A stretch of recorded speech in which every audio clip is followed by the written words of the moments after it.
Hmm.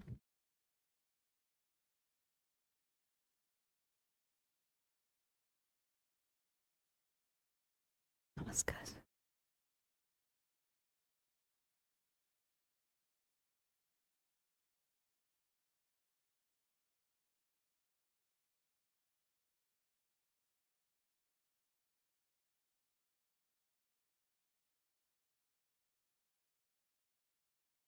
Hello students, good morning to all. सभी को बहुत बहुत नमस्कार, राधे राधे। कैसे हैं आप सभी लोग? कैसे हैं आप सभी लोग? And most important thing is that आप लोगों की पढ़ाई कैसी चल रही है? Good morning Sachin, Sachin Kumar, Priya Bharti, Shubham, Vishal Raj, Sachin Kumar, Simpy Maurya. Good morning to all. Jitu Verma आई। अच्छा विशाल प्रजापति, बलराम, अशर अंसारी, कुमार मनीष, जीतू वर्मा, लालू। चलिए जल्दी से आप सभी लोग आ जाइएगा, फिर हम क्या करते हैं, अपनी क्लास स्टार्ट करते हैं। और जैसा कि आपको बताया था कि कल आपको क्या करना है, रिवीजन करके आना है। सभी को मेरा प्यार भरा नमस्कार। अनिल यादव। चलिए जल्दी से आप सभी लोग आ जाइए, फिर हम क्या करते हैं, अपनी क्लास स्टार्ट करते हैं। प्रिंसी शुक्ला, अनूप, ममता।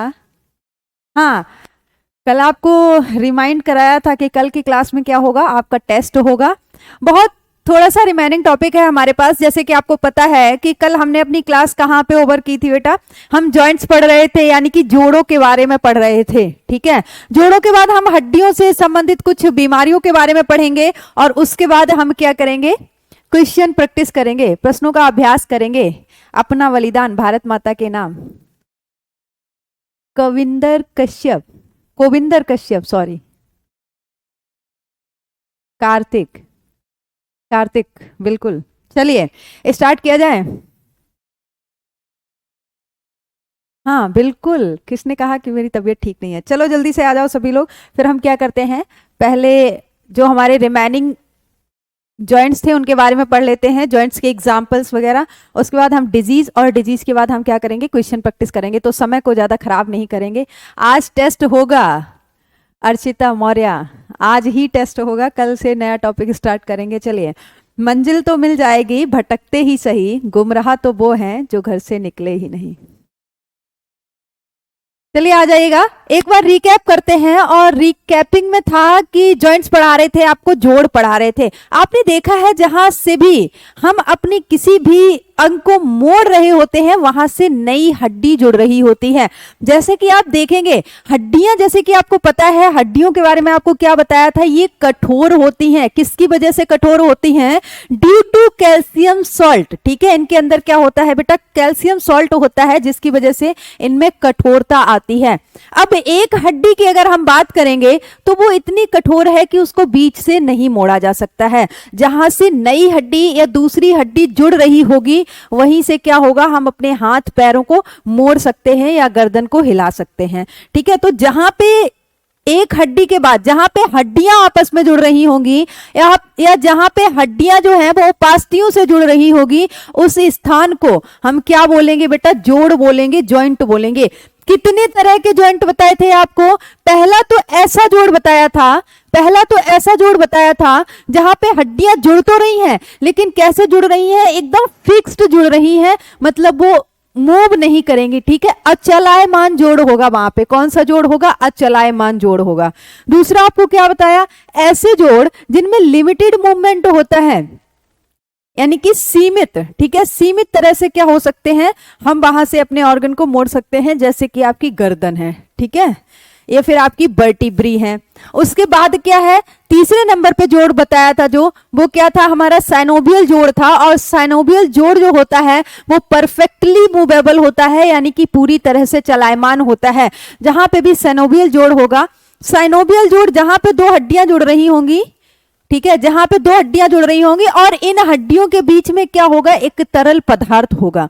क्या होगा, एक तरल पदार्थ होगा जिसको हम साइनोवियल फ्लूइड बोलते हैं, जिसकी वजह से हम क्या कर सकते हैं, अपना जहां जहां भी बेटा साइनोवियल जोड़ होगा उस ऑर्गन को हम पूरी तरह से मूव कर सकते हैं। जैसे कि आप अपने कंधे, आप अपने हाथ को देखेंगे तो अपने हाथ को चारों तरफ ऐसे घुमा सकते हैं, मतलब परफेक्टली मूव कर सकते हैं। दूसरा आपकी कोहनी है, आप इसको ये माना कि एक तरफ मूव होगा लेकिन एक तरफ ये क्या होगा, परफेक्टली मूव करेगा। जैसे आप अपनी रिस्ट देखेंगे तो यहां से आप इसको परफेक्टली मूव करा सकते हैं। आप अपनी फिंगर्स देखेंगे, परफेक्टली मूवेबल हैं आपकी फिंगर्स, ठीक है। तो इनके बीच में जो जोड़ है वो कौन सा जोड़ है, साइनोवियल जोड़ है। अब आप सोच रहे होंगे एक ही हड्डी है मैम, क्या कहना चाह रहे हैं बलराम आप? ओ सॉरी, हुडी। आप लोग कितना ध्यान देते हैं यार। आपको पता है कुछ कपड़े ऐसे नहीं होते हैं जिनमें हम बहुत कंफर्टेबल फील करते हैं। सो आई वाज, चलिए ठीक है, 2 ही दिन हुए हैं अभी मुझे, तो क्या कमेंट करते हैं भाई आप लोग, शर्मिंदा कर देते हैं मुझे। चलो इन सब चीजों पे ध्यान मत दिया करो, पढ़ने पे ध्यान दिया करो। कपड़े धुलने में आलस आता है यार, समय जाता है। चलो वापस आ जाओ, ठीक है। तो तीनों तरह के जोड़। अच्छा, अब आप सोच रहे होंगे कि मैम क्वेश्चन कैसे फ्रेम होते हैं। तो क्वेश्चन फ्रेम का ये रहता है कि आपको पर्टिकुलर कोई उदाहरण दे दिया जाएगा और पूछ लिया जाएगा कि मान लो आपसे इस तरह पूछ लिया जाएगा कि कंधे के जोड़ को हम क्या कहते हैं, हिप जॉइंट को हम क्या कहते हैं, या फिर कार्पल में जो जॉइंट होता है उसको हम क्या कहते हैं, उंगलियों में जो जोड़ होता है उसको हम क्या कहते हैं, ठीक है। इस तरह से आपसे क्वेश्चन पूछ लिया जाएगा। चलिए ठीक है, सोचती हूँ इस बारे में। नहीं ऐसा नहीं है, सुबह सुबह मौसम ठंडा रहता है भाई। क्या मैं आलसी नहीं हूँ, समय की बचत कर रही हूँ। चलो वापस आ जाओ, क्या आप लोग कमेंट करते रहते हैं। चलो आओ जल्दी से वापस। तो सबसे पहले हम क्या करेंगे, कार्टिलेजिनस जॉइंट यानी कि उपास्थि जोड़ के बारे में पढ़ेंगे। देन हम फाइब्रस जॉइंट के बारे में पढ़ेंगे, रेशेदार जोड़, उनके उदाहरण देखेंगे, और लास्ट में हम सेनोवियल जॉइंट पढ़ेंगे। जल्दी से पढ़ लेते हैं क्योंकि हमें क्या है, आज क्वेश्चन प्रैक्टिस भी करनी है। ध्यान यहां होना चाहिए लेकिन है कहीं और, है ना। चलो आ जाओ जल्दी से। सबसे पहले हम क्या पढ़ेंगे, कार्टिलेजिनस जॉइंट।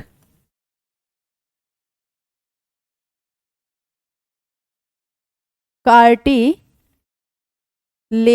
जॉइंट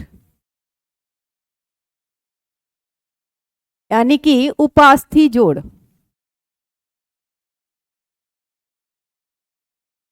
उपास्थि जोड़, चलो आ जाओ।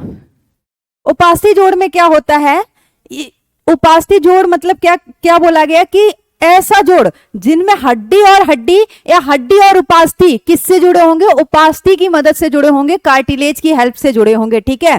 पहली चीज क्या है, bone involved are joint together by the help of cartilage. इसमें जो हड्डियां आपस में जुड़ती हैं वो किसकी सहायता से जुड़ती हैं बेटा, कार्टिलेज यानी कि उपास्थि की सहायता से जुड़ती हैं। अरे भाई कहाँ अटके पड़े हैं, आ जाओ। ये सब सेकेंडरी प्रायोरिटी है ना, इधर आ जाओ। इन सब चीजों पर ध्यान मत दिया करो,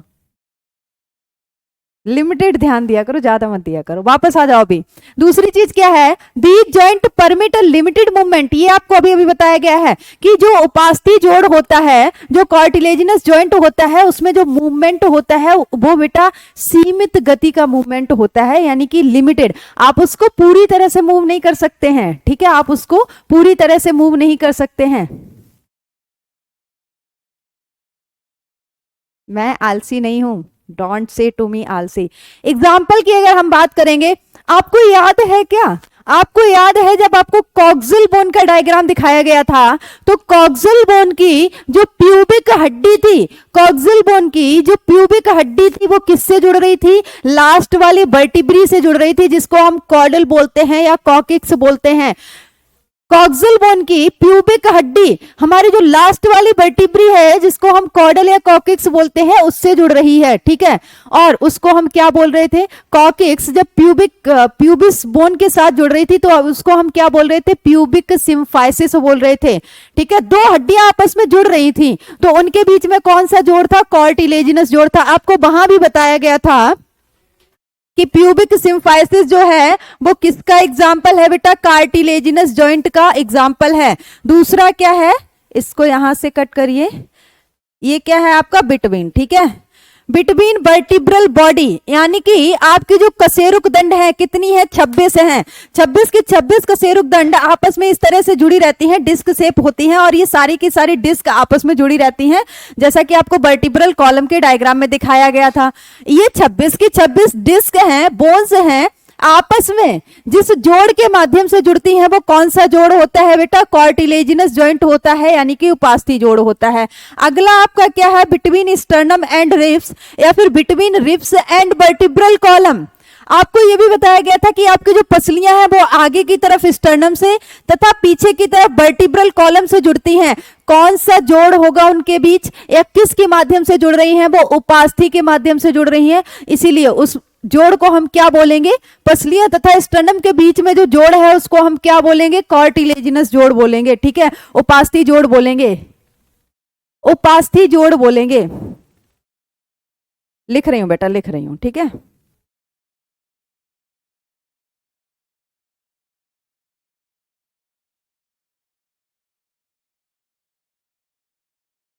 कशेरुकाओं के बीच जो जोड़ होगा, ठीक है, और दूसरा क्या है, उरास्ती तथा पसलियों के बीच।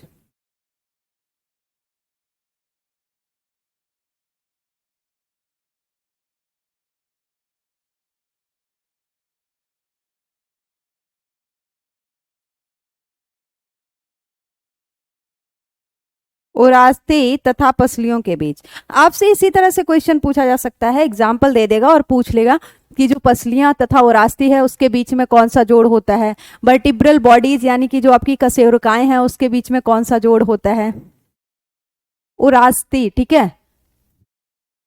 चलो, या फिर पूछ लिया जाएगा प्यूबिक सिम्फाइसिस किसका उदाहरण है, प्यूबिक हड्डी तथा जो आपकी लास्ट वर्टिब्री है वो किसके माध्यम से जुड़ रही है। अगला हमारा है इमूवेबल जॉइंट, अचल जोड़, जिसको हम सिनेंथ्रोसिस भी बोलते हैं। ये वर्ड अगर आप ना भी याद रखें तो कोई दिक्कत नहीं है, ठीक है। आपको याद है जो रेशेदार जोड़ था उसको क्या बताया था कि वो इमूवेबल होता है। जो फाइब्रस जॉइंट होते हैं वो कैसे होते हैं बेटा, इमूवेबल, यानी कि उनमें किसी भी तरह का कोई मूवमेंट नहीं होता है, अचल जोड़ होते हैं, ठीक है। कैसे जोड़ होते हैं, अचल जोड़ होते हैं। 3 तरह के जोड़ बताए थे। नीचे लिखा है fibrous joint do not allow any movement. जैसे कि पहली चीज आपको बता दें, जो फाइब्रस जॉइंट होते हैं वो आपको कहां देखने को मिलेंगे, आपका जो क्रेनियम है, जो कपाल है, उसकी हड्डियों के बीच में देखने को मिलेंगे, ठीक है। आप खुद भी रियलाइज कर सकते हैं कि आप अपने स्कल के किसी भी बोन को मूव नहीं करवा सकते हैं, आप अपने फोरहेड को मूव करा के साइड में नहीं ला सकते हैं, ठीक है। इनके बीच में जो जोड़ है उसको हम क्या बोलेंगे, फाइब्रस जॉइंट बोलेंगे। एग्जाम्पल आप एक ही देख सकते हैं, सट्रल जॉइंट, और सट्रल जॉइंट आपको कहां देखने को मिलेगा, बिटवीन बोन्स ऑफ स्कल, ठीक है, बिटवीन बोन्स ऑफ स्कल।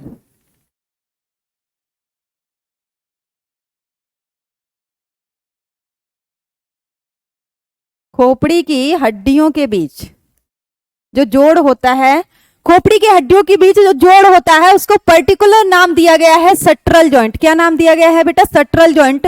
और ये सट्रल जॉइंट किस कैटेगरी में आता है, रेशेदार जोड़ में आता है। किस में आता है, रेशेदार जोड़ में आता है।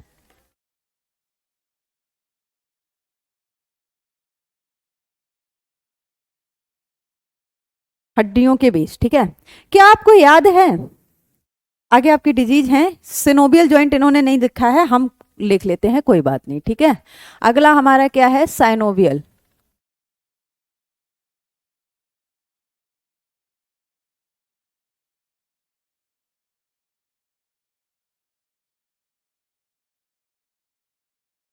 क्या आपको याद है बेटा कि जब आपको वर्टिब्री पढ़ाई थी तो आपको वहां पे क्या बताया था कि पहली 7 जो वर्टिब्री हैं, पहली 7 जो वर्टिब्री हैं,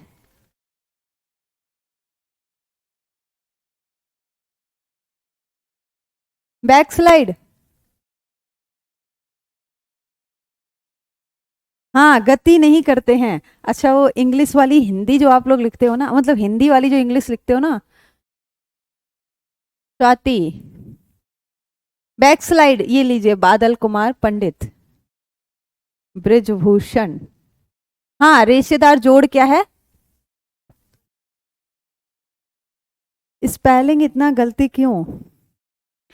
हाथ से लिख के दिया है ना मैंने इनको, तो हो सकता है इनको मेरी राइटिंग समझने में दिक्कत हो गई हो, इसलिए स्पेलिंग थोड़ी सी मिस्टेक हो गई है। वैसे फिर भी इन्होंने काफ़ी सही यहाँ पे टाइप किया है। लास्ट वाले बैच में तो पूरा हैंड रिटन रहता है, तो ये बहुत गलती करते हैं। अच्छा ठीक है, कलर बदल देती हूँ, डार्क कलर ले लो फिर, ब्लू, ठीक है। Good morning. अरे मैं आलसी नहीं हूँ यार, किसने कहा कि मैं आलसी हूँ? मैं आलसी नहीं हूँ बेटा। कहाँ अटक जाते हो आप लोग। चलिए आगे चलते हैं, साइनोवियल जॉइंट के बारे में देख लेते हैं। साइनोवियल जॉइंट के बारे में आपको क्या बताया था? ये तो और भी नहीं दिख रहा है। साइनोवियल जॉइंट के बारे में क्या बताया गया था आपको? इसमें इसमें जो मूवमेंट होते हैं, ये जो जोड़ होते हैं परफेक्टली मूवेबल होते हैं। सबसे पहली चीज हम क्या देखेंगे? Perfectly movable.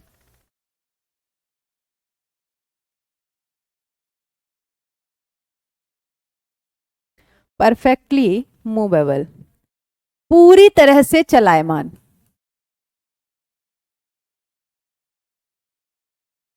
पूरी तरह से गतिमान या फिर चलायमान, ठीक है। एग्जाम्पल की बात कर लेते हैं, यहां पे आप क्या क्या उदाहरण देखेंगे, एग्जाम्पल की बात करते हैं।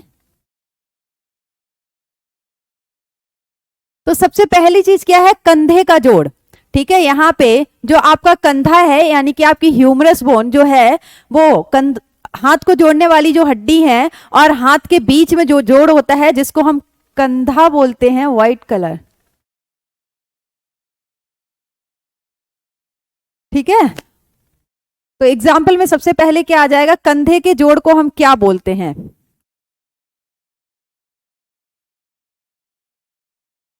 That is ball and socket joint. याद है आपको, जब आपको स्कैपुला का डायग्राम दिखाया गया था, जब आपको स्कैपुला का डायग्राम दिखाया था तो वहां पे आपको इस तरह से ट्रायंगुलर बोन दिखाई गई थी, है ना, इस तरह से।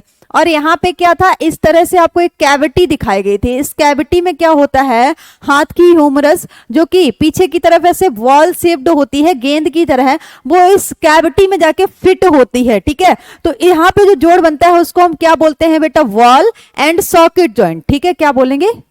Ball and socket joint.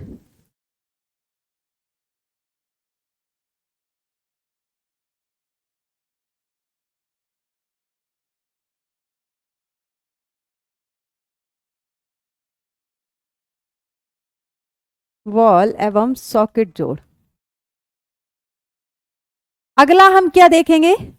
अगला हम क्या देखेंगे? अच्छा, कंधे का जोड़ तथा आपका जो हिप जॉइंट होता है, हिप जॉइंट तथा कंधे के जोड़, दोनों को हम क्या बोलते हैं? शोल्डर जॉइंट तथा हिप जॉइंट, दोनों को ही हम क्या बोलते हैं? बॉल एंड सॉकेट जॉइंट बोलते हैं।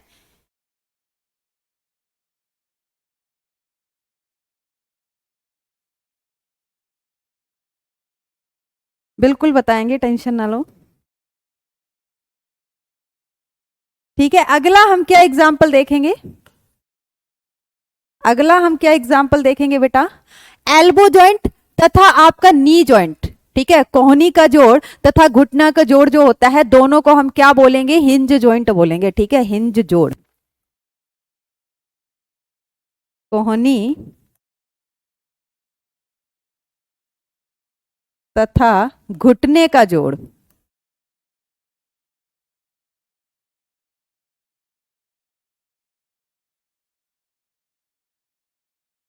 इसको हम क्या बोलेंगे?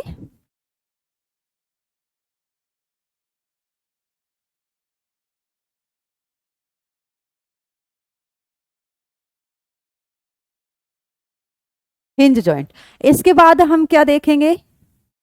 इसके बाद हम क्या देखेंगे? अंगूठे। आप देखेंगे कि आप अपने अंगूठे को यहां से इस तरह से पूरा मोड़ पा रहे हैं, ठीक है। तो आपको पता होगा कि अंगूठा जो हथेली से जुड़ रहा है, इसके बीच में भी कोई जॉइंट होगा। तो अंगूठा तथा हथेली के बीच में, अंगूठा तथा हथेली, थंब और पाम के बीच में जो जॉइंट होता है, दैट इज सैडल जॉइंट। कौन सा जॉइंट होता है? Saddle joint. अंगूठे तथा हथेली के बीच का जोड़।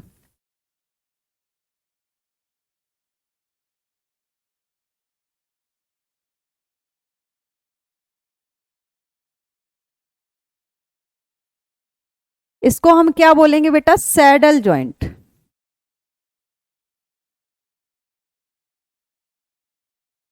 That is saddle, okay, not sandal.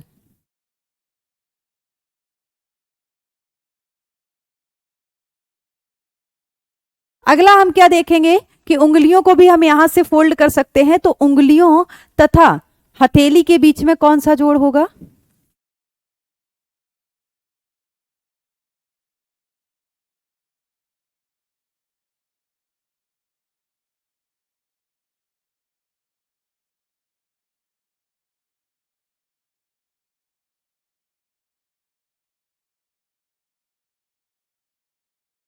उंगलियों तथा हथेली के बीच का जो जोड़ होगा उसको बेटा हम क्या बोलेंगे? ग्लाइडिंग बोलेंगे, ठीक है।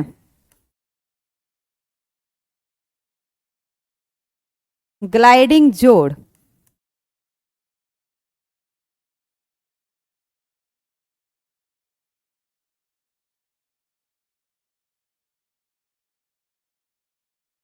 Gliding joint. अब इसके बाद आप देखेंगे कि आपको जब वर्टिब्री पढ़ाए गए थे, इतना सब याद करने पड़ेंगे। ये जॉइंट तो कहाँ, आसान आसान से तो जॉइंट के नाम है, जिसमें से बॉल एंड सॉकेट और हिंज जॉइंट, ये सब तो आपको याद ही होंगे। कुछ कुछ नए लग रहे होंगे, जैसे सैडल है, ग्लाइडिंग है। कोहनी नहीं जानते हैं बेटा? एल्बो, एल्बो, एल्बो, कोहनी, ये जहां पे आपकी ह्यूमरस और रेडियस और अल्ना जुड़ रही होगी। अच्छा, आपने देखा है कि ह्यूमरस और रेडियस और अल्ना यहाँ पे जुड़ रही है, जिसको हम कोहनी बोल रहे हैं। आगे दो बोन है, रेडियस और अल्ना, जो कि पीछे की तरफ आपस में जुड़ी रहती हैं, ठीक है, जो कि पीछे की तरफ। आज का टॉपिक पढ़ लीजिए, ठीक है, इंपॉर्टेंट है। पीछे की तरफ जो आपस में जुड़ रही होती हैं, उनके बीच कौन सा जोड़ होता है? पाइवॉट जॉइंट होता है। और पाइवॉट जॉइंट आपको कहां देखने को मिलेगा? आपकी जो वर्टिब्री होती हैं, हिप जॉइंट, यानी कि जो पैर आपका कॉक्सियल बोन से जुड़ता है, उसको हम हिप जॉइंट बोलते हैं, ठीक है। और वो कौन सा जोड़ होता है? Ball and socket, gliding joint, ठीक है। अगला आप क्या लिखेंगे? एक्सिस तथा एटलस। एक्सिस और एटलस आपको क्या बताया था? वर्टिब्री के नाम बताए थे, पहली और दूसरी वर्टिब्री, ठीक है। एटलस तथा एक्सिस।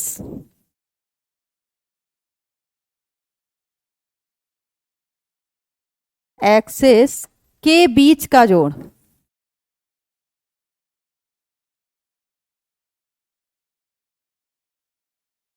और ये कौन सा होता है बेटा? पाइवॉट जॉइंट होता है। क्या होता है?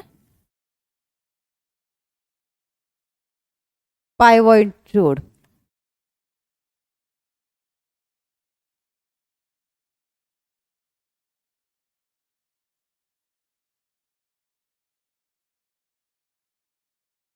ओके, तो ये कुछ एग्जांपल है साइनोवियल जोड़ में जो आपको याद रखने हैं।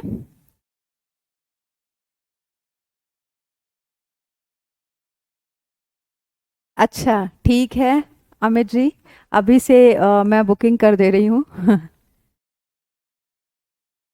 एटलर, अब वे पूछ रहे हैं एटलस और एक्सिस क्या है। आपको याद है जब आपको वर्टिब्री पढ़ा रहे थे, तो आपको बताया गया था कि पहली 7 जो वर्टिब्री हैं उनको हम क्या बोल रहे हैं? सर्वाइकल बोल रहे हैं। उनको सर्वाइकल क्यों बोल रहे थे? वो गर्दन वाले रीजन में थी, ठीक है। हमने जो है लोकेशन के हिसाब से वर्टिब्री के नाम रखे थे। गर्दन वाले रीजन में जो वर्टिब्री थी उनको हम सर्वाइकल बोल रहे थे। थोरेसिक वाले रीजन में जो थी उनको हम थोरेसिक बोल रहे थे। उधर वाले एब्डोमिनल रीजन में जो थी उनको हम लंबर बोल रहे थे, ठीक है। तो आपकी जो थोरेसिक वर्टिब्री है, स्टार्टिंग से अगर आप देखेंगे 26 वर्टिब्री, तो उनके नाम है, लेकिन 26 के 26 आपको नाम याद नहीं करने हैं। सिर्फ स्टार्टिंग की जो दो वर्टिब्री हैं, दो सर्वाइकल वर्टिब्री हैं, पहली और दूसरी, उनके नाम आपको याद करने हैं। पहली वर्टिब्री का नाम एटलस है और दूसरी वर्टिब्री का नाम क्या है बेटा? एक्सिस है।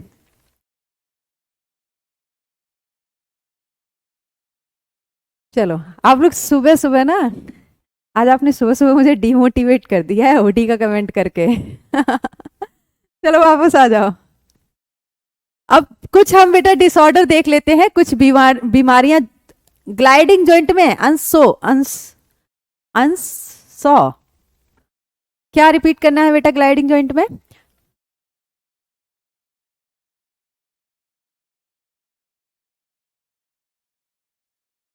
बिल्कुल बिल्कुल, pray and west vises all of disorders of muscles.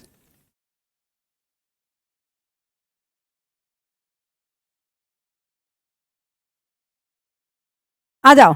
Disorder of muscular and skeletal system, basically हमें स्केलेटल सिस्टम के डिसऑर्डर पढ़ने थे। Good morning MD. हाँ, अब कल तो सोचना पड़ेगा चेंज करने के बारे में भाई, आप लोग ऐसे कमेंट जो कर देते हो। चलो वापस आ जाओ। हम तो सोच रहे थे ना एक यूनिफॉर्म होता है, ये झंझट ही खत्म हो जाती है आप लोग जो कमेंट करते हो। Disorder of muscular and skeletal system, muscular disorder नहीं पढ़ने थे हमको, लेकिन यहाँ पे एक मस्कुलर डिसऑर्डर है, देख लेंगे कोई बात नहीं। मस्कुलर मतलब क्या होता है? पेशीय, ठीक है, यानी कि मांसपेशियों से संबंधित एक बीमारी यहाँ पे है। बाकी सभी आपकी क्या है? स्केलेटल सिस्टम, हड्डियों से संबंधित बीमारी। सबसे पहले हम क्या देखेंगे? टेटैनी देखेंगे। सबसे पहले हम क्या देखेंगे? टेटैनी देखेंगे। टेटैनी में क्या होता है? जैसे आप देखेंगे कि आपकी जो मांसपेशियां हैं उनमें संकुचन और शिथिलन होता रहता है। क्या होता रहता है? संकुचन और शिथिलन होता रहता है। साइनोवियल फ्लूइड होता है, साइनोवियल फ्लूइड होता है वो, ठीक है। जो आप ऑयल की बात कर रहे हैं that is synovial fluid. Rakesh Kumar क्या कह रहे हैं? आता तो है बेटा, आ रहा है। रोली दुबे क्या प्रॉब्लम हो रही है? कहाँ पे? चलो वापस आ जाओ एक बार, ठीक है। टेटैनी में क्या होता है? जैसे आप देखेंगे तो आपकी जो मांसपेशियां हैं उनमें संकुचन और शिथिलन होता रहता है। क्या होता रहता है बेटा? संकुचन और शिथिलन होता रहता है।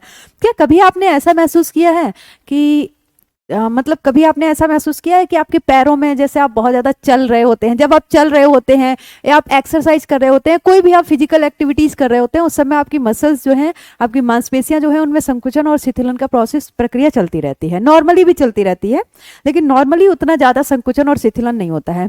क्या आपने कभी महसूस किया आप बहुत ज्यादा चल के आ रहे होते हैं या कुछ भी होता है जिसकी वजह से आपके पैरों में ऐंठन होने लगती है? पैरों में ऐंठन महसूस की होगी, मोस्टली सबके साथ होता है। तो हमारी मम्मी बोला करती थी कि पैर को बांध लो, बांधने के बाद क्या होगा? आराम मिल जाएगा, है ना।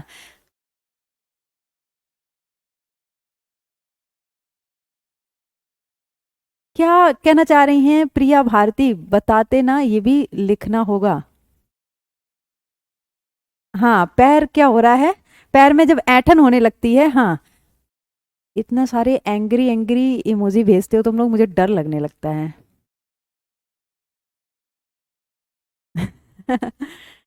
चलो वापस आ जाओ एक बार,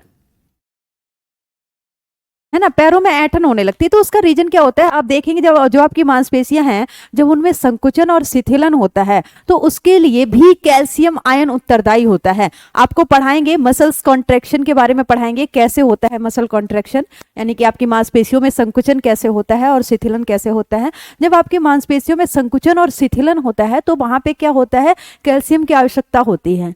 जब आपके शरीर में कैल्शियम की कमी हो जाती है, ठीक है, जब आपके शरीर में कैल्शियम की कमी हो जाती है तो होता क्या है कि मसल कॉन्ट्रैक्ट करना चाहती है ना। मसल कॉन्ट्रैक्ट करना चाहती है, वो कॉन्ट्रैक्ट करती भी है, लेकिन कॉन्ट्रैक्ट करने के जस्ट बाद वो क्या हो जाती है? रिलैक्स नहीं कर पाती है ना। मतलब संकुचन के बाद वो तुरंत शिथिलन नहीं कर पाती है, जिसकी वजह से क्या होने लगता है? ऐंठन होने लगता है। और कभी कभी तो ऐसा होता है कि ये बहुत लंबे समय तक चलता रहता है कि मसल ने कॉन्ट्रैक्ट किया, यानी कि संकुचन किया, उसके बाद वो शिथिलन नहीं कर पा रही है। इस केस में क्या होता है? मांसपेशियों में बहुत ज्यादा ऐंठन होती है, जिसे हम क्या बोलते हैं? टेटैनी बोलते हैं। अगर ये बहुत लंबे समय तक, यानी कि ज्यादा टाइम पीरियड तक अगर ये ऐंठन बनी रहती है तो उसी को हम क्या बोलते हैं? टेटैनी बोलते हैं। नॉर्मल कैल्शियम लेवल है, थोड़ा बहुत कभी कभार ऐंठन होने लगती है तो उसकी वजह यही होती है कैल्शियम लेवल की कमी, जिसकी वजह से जो मसल्स है, जो मांसपेशियां हैं, उनमें प्रॉपर संकुचन तो होता है लेकिन शिथिलन नहीं हो पाता है, ठीक है। यहाँ पे यही चीज लिखी गई है, रैपिड स्पास्म वाइल्ड कॉन्ट्रैक्शन, मतलब क्या है कि मांसपेशियों ने पूरी तरह से संकुचन तो कर लिया है लेकिन वो शिथिलन नहीं कर पा रही हैं, यानी कि रिलैक्स नहीं हो पा रही हैं। अब संकुचन की वजह से क्या होने लगता है, muscles due to low calcium level, ठीक है, क्या हो जाता है, कैल्शियम की कमी हो जाती है, जिसकी वजह से ये रैपिड स्पास्म कॉन्ट्रैक्शन तो कर लेती हैं लेकिन रिलैक्सेशन नहीं कर पाती हैं। ठीक है, क्या लिखा गया है, बॉडी फ्लूइड जो है, ठीक है, जब आप मसल्स के बारे में पढ़ेंगे तो मसल्स के अंदर एक फ्लूइड होता है जिसको हम सार्कोप्लाज्म बोलते हैं। क्या बोलते हैं, सार्कोप्लाज्म बोलते हैं। साइटोप्लाज्म, न्यूक्लियोप्लाज्म जैसे होता है वैसे मसल्स में भी सार्कोप्लाज्म होता है जहां पे कैल्शियम आयन होते हैं और ये कैल्शियम आयन मसल्स को कॉन्ट्रैक्शन और रिलैक्सेशन में मदद करते हैं। जब इन कैल्शियम आयन की कमी हो जाती है तो मसल्स में वाइल्ड कॉन्ट्रैक्शन, मतलब जबरदस्त अचानक से क्या हो जाता है, संकुचन हो जाता है जिसकी वजह से ऐंठन होने लगती है, उसी को हम क्या बोलते हैं बेटा, टेटैनी बोलते हैं। ठीक है, अगला हम क्या देखेंगे, ऑस्टियोपोरोसिस देखेंगे जो कि एक बोन डिसऑर्डर है, हड्डियों से संबंधित रोग है। ये बेसिकली एज रिलेटेड डिसऑर्डर है, मतलब जैसे जैसे लोग बूढ़े होते जाते हैं तो उनमें ऑस्टियोपोरोसिस हो जाता है। ऑस्टियोपोरोसिस क्या होता है, हड्डियों का कमजोर होना। ठीक है, ऑस्टियोपोरोसिस मतलब क्या होता है, हड्डियों का कमजोर होना। होता क्या है कि जैसे जैसे एज बढ़ती जाती है ना तो हड्डियों का जो बोन मास है, यानी कि हड्डियों के अंदर जो कैल्शियम सॉल्ट है उसकी कमी हो जाती है। हड्डियों के अंदर जो कैल्शियम सॉल्ट है, एक मिनट सुन लो, है ना, हमें क्वेश्चन प्रैक्टिस भी करनी है। अरे यार हमारा समय तो हो गया, चलिए कोई बात नहीं। हड्डियों के अंदर जो बोन मास है, जो कैल्शियम सॉल्ट है, उसकी कमी हो जाती है। और आपको पता है कि हड्डियों को मजबूती कौन प्रदान करता है, कैल्शियम सॉल्ट प्रदान करता है। अब अगर उसकी कमी हो जाएगी तो हड्डियां क्या हो जाएंगी, कमजोर हो जाएंगी। हड्डियों को मजबूती कैल्शियम आयन दे रहा है, कैल्शियम सॉल्ट दे रहा है, कैल्शियम सॉल्ट की कमी हो जाएगी तो हड्डियां क्या हो जाएंगी, कमजोर हो जाएंगी। और बुढ़ापे में यही होता है कि हड्डियों का कैल्शियम सॉल्ट कम हो जाता है, जिसकी वजह से आपने देखा है कि बड़े बूढ़े लोग जो हैं उनकी हड्डियां कमजोर हो जाती हैं। जरा सा धक्का लगा हड्डी फ्रैक्चर हो गई, जरा से फिसले हड्डी टूट गई, है ना। तो ये क्या है बेटा, एक एज रिलेटेड डिसऑर्डर है, characterise by decreased bone mass. Decreased bone mass मतलब क्या बोला गया है, कैल्शियम सॉल्ट की कमी, जिसकी वजह से क्या हो जाता है, इंक्रीज रिस्क ऑफ फ्रैक्चर, है ना, फ्रैक्चर होने के जो चांस हैं वो बढ़ जाते हैं। और दूसरी चीज क्या होती है कि महिलाओं में जब मेंस्ट्रुएशन खत्म होने होते हैं, महिलाओं में जब मेंस्ट्रुएशन मीनोपॉज वाली कंडीशन होती है, यानी कि जो मासिक धर्म है वो खत्म होने वाले होते हैं, तो उस समय ईस्ट्रोजन का लेवल भी कम हो जाता है। इसीलिए महिलाओं में जैसे जैसे एज बढ़ती है तो और भी क्या है, ऑस्टियोपोरोसिस जैसे डिसऑर्डर दिखने लगते हैं। यहाँ पे लिखा है पोस्ट मीनोपॉजल वुमेन। पोस्ट मतलब क्या है, मीनोपॉज यानी कि मासिक धर्म खत्म होने के बाद की स्थिति बोली गई है, जहां पे ईस्ट्रोजन की कमी से भी क्या हो जाता है, ऑस्टियोपोरोसिस हो जाता है। या फिर एडल्टली मैन यानी कि बड़े बुजुर्ग जो लोग होते हैं, पुरुष होते हैं, उनमें भी क्या है, ऑस्टियोपोरोसिस, हड्डियों का कमजोर होना देखा जा सकता है। अगला हमारा क्या है बेटा, अर्थराइटिस है। अर्थराइटिस है, ठीक है। अर्थराइटिस के सिम्टम क्या है, बेसिकली अर्थराइटिस की कई सारी कैटेगरीज हैं। हड्डियों में इन्फ्लेमेशन आ जाता है, ऑस्टियोआर्थराइटिस, ठीक है, हड्डियां डिजनरेट होने लगती हैं। दूसरा हमारा रिमेटाइड अर्थराइटिस है। और लास्ट में हमारा क्या आता है, गॉट, जो कि हमारे लिए इंपॉर्टेंट है। रिमेटाइड अर्थराइटिस की हम बात करें तो ये एक बहुत ही खतरनाक बीमारी है। रिमेटाइड अर्थराइटिस जो है बेटा, ये ऑटो इम्यून डिसऑर्डर है। ऑटो इम्यून डिसऑर्डर क्या होते हैं अभी आपको बता रहे हैं।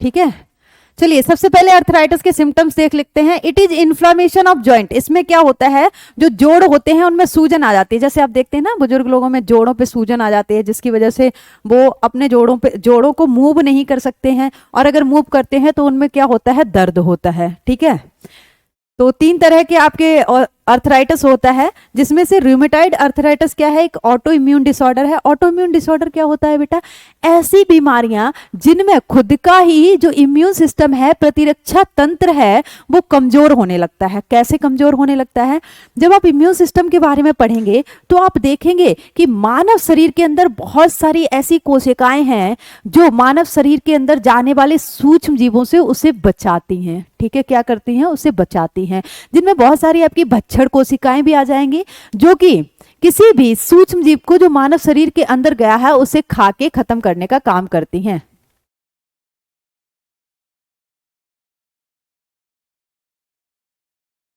क्या क्या कहना चाह रहे हैं अरुण सर का आवारा पशु? आप जो स्पेशल बायो में पढ़ाते हैं वही? हाँ तो बेटा बायो तो सेम ही है ना, मतलब दोनों बेसिस में।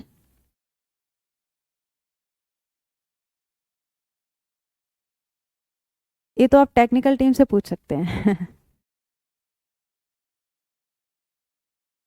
ओके अनन्या, आपकी बात को फॉलो करेंगे।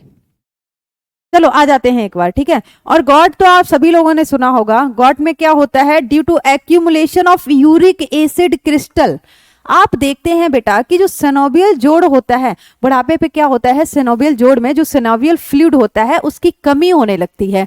उस फ्लूइड की वजह से परफेक्टली मूव करा पा रहे थे, उस फ्लूइड की जब कमी होने लगेगी तो हड्डियों और हड्डियों के बीच में क्या हो जाएगा? घर्षण पैदा हो जाएगा, फ्रिक्शन आ जाएगा। अब फ्रिक्शन का मतलब क्या है कि हड्डियां और हड्डियां जब हम इनको मोड़ेंगे तो हड्डियां आपस में टकराएंगी, जिसकी वजह से क्या होगा? दर्द महसूस होगा, ठीक है। ऐसे ही क्या होता है, जो जोड़ होते हैं मोस्टली घुटने वाले जो जोड़ होते हैं उनमें क्या होता है? यूरिक एसिड के क्रिस्टल इकट्ठे हो जाते हैं, ठीक है। क्रिस्टल मतलब क्या है? सॉलिड फॉर्म है, और होना क्या चाहिए? वहां पे लिक्विड होना चाहिए, जिसकी वजह से हम इजिली मूव करा पाए। हड्डियों के बीच में क्रिस्टल्स आ जाते हैं, जिसकी वजह से इन्फ्लामेशन, सूजन भी आ जाती है। और जब हम हड्डियों को मोड़ते हैं तो इनमें क्या होता है? दर्द होता है। किसकी वजह से? फ्रिक्शन की वजह से, ठीक है। तो अभी मैं देख लूं, कुछ लोग बड़ा एंग्री एंग्री टाइप के कमेंट कर रहे हैं, मैं समझ नहीं पा रही हूँ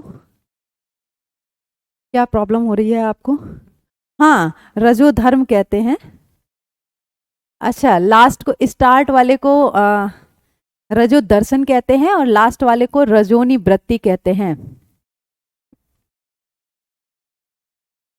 चश्मा, आंखें खराब हैं या स्टाइल? नहीं बेटा, आंखें बहुत ज़्यादा दिक्कत है। हाँ हाँ बिल्कुल बिल्कुल। चलिए, तो थोड़े थोड़े क्वेश्चन प्रैक्टिस कर ली जाए क्या? थोड़े से क्वेश्चन प्रैक्टिस कर लेते हैं, बाकी कल क्वेश्चन प्रैक्टिस ही कर लेंगे पूरे के पूरे, ठीक है। आज कुछ क्वेश्चन प्रैक्टिस करते हैं। अब पीपीटी क्या ही ऐड करवाएं, है ना? पीपीटी क्या ही ऐड करवाएं, वो कल ही ऐड करेंगे हम क्वेश्चन वाली पीपीटी। आज थोड़ा ऐसे ही पूछ ले रहे हैं। चलिए आप लोग जल्दी से बता दीजिएगा। हुडी, क्या हो गया है आप लोगों को? किस तरह के कमेंट कर रहे हैं भाई? अब कल, आज तो पहन के आ गई हो, आज पढ़ा लेने दो। चलो जल्दी से बताओ, जायगोमेटिक बोन, जायगोमेटिक बोन कहां पे पाई जाती है? जायगोमेटिक बोन कहां पे पाई जाती है? कल आपका स्केलेटल सिस्टम का टेस्ट ले लेंगे, समय नहीं बचा है। अब पीपीटी ऐड करवाने का कोई मतलब नहीं है। ऐसे ही आप जल्दी से क्या करेंगे? आंसर रिप्लाई करेंगे, जल्दी से आंसर रिप्लाई करिएगा। जायगोमेटिक बोन कहां पाई जाती है? ऑप्शन दे रही हूं आपको। पहला है क्रेनियम, दूसरा है जायगोमेटिक बोन कहां पाई जाती है? पहला कपाल में, दूसरा चेहरे में, तीसरा हाथों में और चौथा है पैरों में। समय नहीं बच पाया है बेटा, मोटिव तो कर लेके आए थे टेस्ट का। चलिए जल्दी से बता दीजिएगा। फेस बोन, फेस कपाल में, सुरजीत कपाल बता रहे हैं, प्रांशी स्कल कह रही हैं, कुमार मनीष फेस कह रहे हैं, और मोस्ट ऑफ द बच्चे यहाँ पे फेस ऑप्शन दे रहे हैं। That's good. चलिए हाथों में कौन है भाई? ये कपिल जी कह रहे हैं हाथों में। आवारा पशु इज फेस, स्कल में विशाल बाबू कह रहे हैं, अंश फेस कह रहे हैं, भूमि फेस कह रही हैं। सेकंड टाइप को हिंदी में लिख दीजिएगा मैम।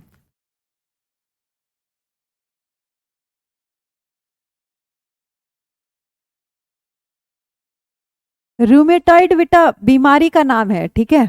रूमेटॉइड क्या है? बीमारी का नाम है। जीतू फेस, तो एंग्री फेस बना के क्यों भेज रहे भाई? स्माइलिंग फेस बना के भेजो ना। चलो अगला क्वेश्चन बताओ, अगला क्वेश्चन बताओ कि निम्नलिखित में से कौन सी हड्डी इस शरीर में एक जोड़ी पाई जाती है? ऑप्शन, क्वेश्चन सुनिएगा। इसमें क्या होता है, किसमें क्या होता है? असर इंसारी, क्या पूछना चाह रहे हैं? मन को लेकर ना भाग जाए। चलो क्वेश्चन सुनो ध्यान से। निम्नलिखित में से कौन सी हड्डी, शरीर में कौन सी हड्डी एक जोड़ी होती है? शरीर में कौन सी हड्डी एक जोड़ी होती है? सुनिएगा, ध्यान से सुनिए। हाँ, ट्रीटमेंट तो है गॉट का, लेकिन परफेक्टली क्यूरेबल नहीं कह सकते हैं।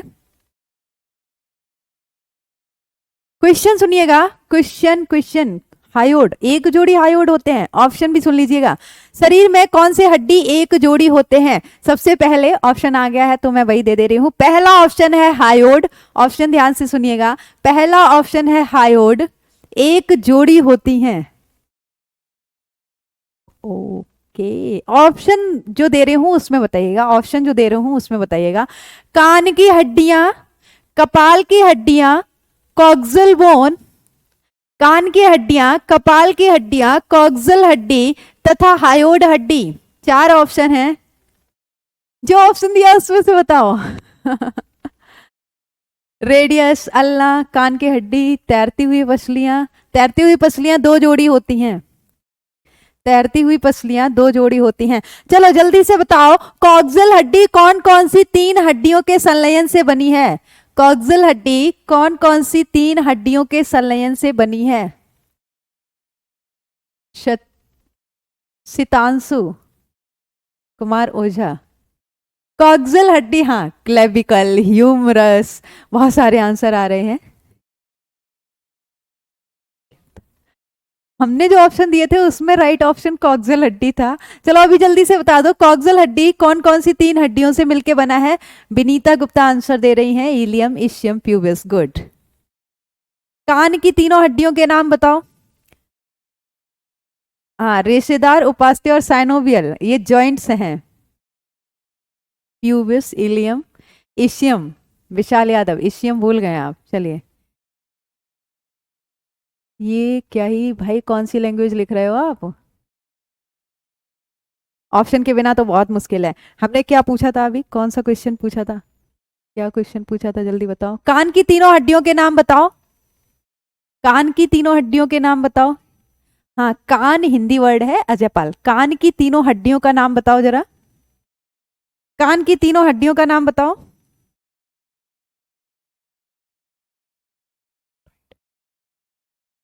कान की तीनों हड्डियों का नाम बताओ।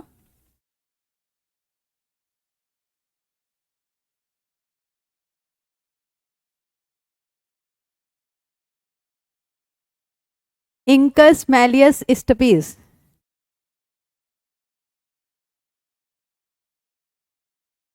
गुड। क्या हुआ, कुछ भी समझ नहीं आ रहा है? क्यों भाई, हड्डियां तो आपको बहुत अच्छे से पढ़ा देगी, आप क्यों नहीं कुछ समझ आ रहा? चलिए, बाकी हम क्या करेंगे, बेसिकली 25 क्वेश्चन थे तो मुझे लगा आज 25 क्वेश्चन हम अच्छे से। फारसी लिख रहा है, चलिए कोई बात नहीं। हाँ, 1 मिनट आप रुक जाइएगा, आप सभी लोग, बहुत बच्चे कमेंट कर रहे हैं। Malleus, incus, stapes. गुड। दिमाग की, ऑप्शन के बिना दिमाग की बत्ती गुल है। ऑप्शन के बिना ही तो हड्डियों के नाम याद होने चाहिए, तभी तो ऑप्शन में सिलेक्ट कर पाओगे। चलो, अभी इस समय हमारे पास कम बच रहा है तो एक थोड़ा सा बात कर लेते हैं। बात यह है कि टेस्ट में एक्चुअली आपके 25 क्वेश्चन थे, तो मुझे लगा 2-4 क्वेश्चन हो पाएंगे और फिर जो है टेस्ट हो नहीं पाएगा आपका। तो कल पूरी तरह से आप लोग तैयार होके आना टेस्ट के लिए। लगभग 25 क्वेश्चन होंगे हमारे टेस्ट में, तो सारे के सारे क्वेश्चन हम, केवल हायोड बोन का नाम याद है। हायोड के क्या लिख रहे हैं, हड्डियों के नाम याद नहीं हो पा रहे हैं, क्यों भाई? 2-4 बार रिवाइज करोगे हो जाएंगे। नहीं, बात नहीं करना है। हाँ, ये बात सही है। चलो मेरे प्यारे बच्चों, है ना, बुरा मत मानना और अच्छे से पढ़ाई करते रहना, ठीक है? अच्छे से सभी लोग पढ़ाई करेंगे। गुड। सिम, हाँ ये बहुत अच्छा है, किसी ने ट्रिक दी है, SIM, सिम। ईयर की जो बोन्स हैं उनको याद करने की ट्रिक है ये सिम। क्या है? स्टपीस, इंकस और मैलियस, ईयर बोन है ना, यहां पे लिख दें। ईयर बोन की क्या है, ये ट्रिक है। गुड। चलिए बेटा, तो फिर हम मिलें कल की क्लास में, और ऐसे कमेंट मत किया करो, है ना, ड्रेसिंग सेंस को लेके। चलो।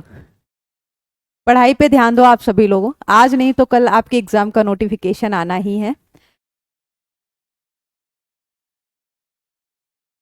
आज नहीं तो कल आपके एग्जाम का नोटिफिकेशन आना है। सभी लोग सीरियसली होके क्या करेंगे, पढ़ाई पे ध्यान देंगे, बाकी चीज़ों पे ज़्यादा ध्यान मत दिया करो, कौन टीचर क्या पहन के आ रहा है क्या पहन के नहीं आ रहा है, ठीक है। चलो आप लोग अच्छे से पढ़ाई करते रहो, बाकी जो भी डाउट हो। अरे भाई क्या कमेंट कर रहे हो चलो ठीक है। हाँ 25 क्वेश्चन होंगे, 25 क्वेश्चन कम है। 1 घंटे में एक्चुअली एक्सप्लेनेशन के साथ उतना ही हो पाता है, बाकी आपको डीपीपी में देंगे, अगर और क्वेश्चन की नीड होगी तो करवा दिए जाएंगे, है ना। गुड, विनीता गुप्ता ने दी है ये ट्रिक सेम वाली। चलिए ठीक है, आप लोग बहुत अच्छा लगता है, आप लोग क्लास में कंसिस्टेंसी के साथ जुड़े रहते हैं, तो मिले हम कल की क्लास में। अरे भाई ठीक है, मैं कपड़े चेंज करके आऊंगी, आज के लिए बस करो, आज के लिए बस करो ये वाला कमेंट, है ना। चलिए ठीक है, आप लोग ऐसे ही कंसिस्टेंसी और फोकस के साथ पढ़ते रहिएगा, बाकी हम मिलेंगे कल की क्लास में टेस्ट के साथ। मोटिव था कि हम आज कंप्लीट कर लेंगे, लेकिन डिसऑर्डर और जॉइंट्स में हमारा समय चला गया, तो हम कल पूरी तरह से क्या करेंगे, पूरी क्लास में बस क्वेश्चन प्रैक्टिस करेंगे, और उसके बाद हम बढ़िया और नया चैप्टर लेके आएंगे, दैट इज इम्यून सिस्टम, जहां से अच्छे खासे क्वेश्चन फ्रेम होते हैं। नहीं देखिए, चलिए ठीक है, मिलते हैं कल की क्लास में, बेइज्जती वेजती कुछ नहीं होता है। Okay, thank you so much आज के लिए। आज बहुत बेइज्जती हो गई है। ठीक है बेटा, मिलते हैं कल की क्लास में।